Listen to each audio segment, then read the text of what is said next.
On the 8th of October 1989, a tractor and trailer set out from a community centre in Cormier-Village, New Brunswick, Canada. In the trailer, seated on hay bales, were around 50 guests from a family reunion. They were off on a short ride around tranquil local roads to enjoy the autumn landscape. But, as they set off, nobody on board could have known that, for reasons entirely out of their control, more than a dozen of them would never return. A hayride is a recreational activity wherein passengers ride in a trailer stacked or lined with hay as it's towed behind another vehicle. The practice originated on working farms when workers would load a wagon with bales of hay, then scramble up and rest atop them as the wagon was towed back to the farm. A hayride, then, was a pleasant moment of rest in an otherwise hectic and exhausting day of manual labour. Hayrides were portrayed as a very pleasant experience in media, and in the late 19th and early 20th century, as city dwellers started to enjoy more leisure time and more easy access to the countryside, farmers were ready to cater to them. By providing purely recreational hayrides for a small fee, they stood to make extra income and support tourism in their local area. Of course, these recreational hayrides usually took place in trailers that were less heavily loaded and more spacious and comfortable than those generally used for actually transporting hay. As time went on, hayrides became more and more popular, with some farmers making more from providing hayrides than they previously had by selling their hay. Even in the present day, hayrides remain popular. They are often put on as seasonal events, with many taking place around Halloween. Haunted hayrides, as they are known, may take place at night and may carry guests past spooky decorations. In some cases, actors may pursue or board the wagon to scare guests, or else the hayride may make a stop at a pumpkin patch where guests can pick their own vegetable. Hayrides are also a popular means of transporting a large number of guests from location to location in a rural setting, for example, for a wedding party or family reunion. On the 8th of October 1989, two families had gathered in the small Canadian settlement of Cormier-Village. The Leger and McGraw families were extremely prominent in the community.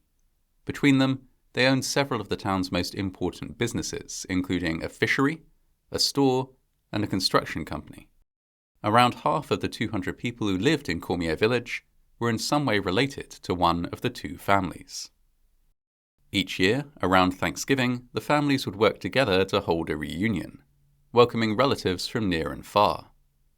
These were big occasions and usually very well attended, and this year's one would be particularly so, as it would also coincide with a family wedding.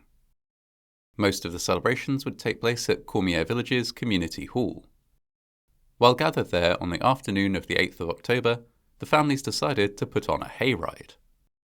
It was autumn, and the trees were particularly beautiful. A hayride would be an excellent way for some of their many visiting relatives to take in the scenery.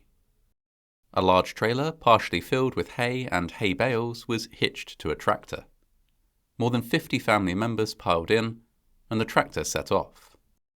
It was followed by two pickup trucks a short distance behind, each of which contained guests who didn't want to sit in the trailer, but still wished to participate.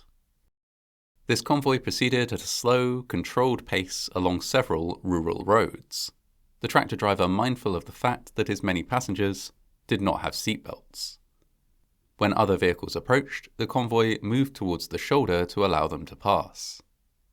Just a short distance away from the community centre, a truck fully loaded with a cargo of hardwood logs approached at speed.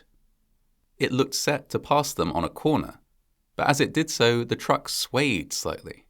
A crane arm on top of the truck, used to load and unload lumber, swung out, unbalancing the vehicle still further. It tilted onto two wheels and then overturned with a crash, spilling its cargo of logs directly onto the hayride trailer. The two pickup trucks which followed the tractor and trailer were also impacted, but injuries in these vehicles were minimal. The same could not be said for the hayride trailer. Dozens of passengers were thrown from the trailer, crushed by falling logs or pinned between logs and the trailer. Rescuers and local volunteers were on the scene within minutes of the accident, shifting the logs and extricating the injured. In many cases, though, there was very little they could do. 13 people were killed in the accident. 33-year-old Jean-Guy Leger and his wife, 29-year-old Simone Leger, as well as their daughter, 6-year-old Isabelle Leger. 33-year-old Patricia Cormier-Village and her daughter, 2-year-old Sylvie Leger, 31-year-old Francine Herbert McGraw, 34-year-old John Labar and his daughters, 8-year-old Julia Labar and 4-year-old Jessica Labar, 23-year-old Pauline Leger-Vigneault, 32-year-old Colette Cloutier McGraw, 30-year-old Helene Leger-Melanson, and 11-year-old Martin Leger. In addition to this, nearly 50 people suffered serious injuries and were transported to local hospitals for treatment. Many were treated and released in time to attend the memorial services of those who had died. One particular service, during which 8 of those who had been killed were laid to rest, was attended by more than 1,000 people. The small community of Cormier-Village was devastated by such a significant loss of life. In addition to this, the experience of witnessing the accident and the aftermath was so distressing to many of those involved that survivors were offered counselling. At the time, it was not routine to offer counselling to emergency service workers. The Cormier-Village Hayride accident changed this. Many emergency service workers were deeply affected by what they saw and experienced. Psychologists working in the province of New Brunswick noted the lack of support for emergency workers and worked with the local government to form the Critical Incident Stress Management Team. To this day, this group of mental health professionals is dedicated to working with people involved in distressing accidents in order to preserve their mental well-being. In the years following the accident, the Leger and McGraw families replaced the annual tradition of a family reunion with a more somber one, a yearly ceremony of remembrance for those who were lost. A memorial was put in place in Cormier-Village and eventually moved to the community centre from which the hayride had departed but never returned. It lists the names of those who were lost and bears etchings of their faces. The Cormier-Village Hayride accident is one of the most serious hayride accidents ever to have taken place, although many other less deadly accidents have occurred since.